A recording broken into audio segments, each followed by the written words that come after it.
राम राम मंडळी, कसं काय? So this is me Charu आणि मी वनीला राहते.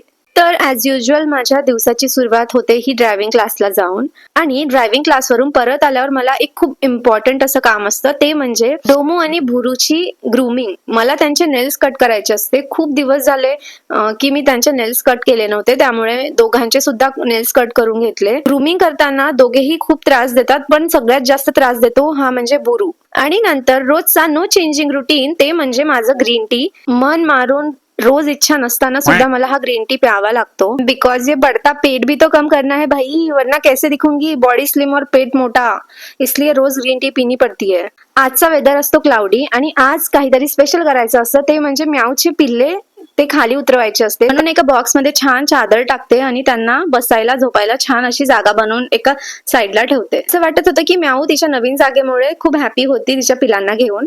पिलांना आय इन्फेक्शन झाल्यामुळे मी आय ड्रॉप टाकून दिले त्यांच्या डोळ्यामध्ये, जेणेकरून त्यांचे डोळे लवकर बरे होईल. तर तुम्हाला आमची म्याऊ आणि तिचे 2 गोडुले पिल्ले कसे वाटले हे मला कमेंट सेक्शन मध्ये नक्की सांगा. यांना यांच्या नवीन जागेवर शिफ्ट केलंच असतं की पूर्विका आली असते त्यांना बघायला. पूर्विका अजिबात घाबरत नाही हिला. बाहेर जाऊन बघते तर काय, इथे चक्क काका झाडावर चढून आंबे उतरवत होते. तर मी म्हटलं चलो हम भी इस बहती गंगा में हाथ धोई लेते हैं, म्हणून मी पण आंबे कॅच केले. भाई साब, इतके सारे आंबे जमा झाले होते तुम्हाला काय सांगू. आणि इथे काकांनी तर आंब्याचं मार्केटच लावून टाकलं होतं. इथून जरा आंबे घेऊन जाते आणि मग मला पार्सलवाल्याचा फोन येतो. माझं एक नायकावरून पार्सल येणार असतं, तर मी जाते माझं स्पेशल पार्सल रिसीव्ह करायला. तुम्ही म्हणत असाल की ही किती पार्सल बोलवते, बट काय करू यार, मी ऑर्डर एका वेळेस करते म्हणून एका मागे एक सर्व पार्सल येतात, त्यामुळे असं वाटू शकतं तुम्हाला की मी खूप ऑर्डर करत असते. मी ऑर्डर केलं असते टोनर आणि सिरम. मग काय आंघोळ पाणी आणि जेवण करून मी अशी रेडी होते, ती म्हणजे माझ्या फ्रेंड सोबत मार्केट जायला, ते पण एवढ्या चक्क उन्हामध्ये. एवढ्या उन्हामध्ये आम्ही का जात आहोत हे तुम्हाला कळलंच असेल, ते म्हणजे ज्वेलरी शॉपिंग आणि काही तिची शॉपिंग करायची होती.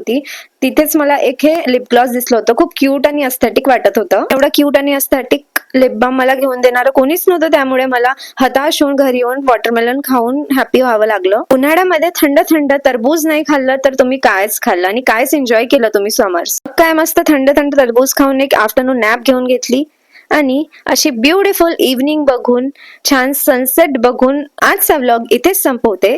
भेटूया नेक्स्ट व्लॉग मध्ये. तोपर्यंत टाटा अँड बाय बाय.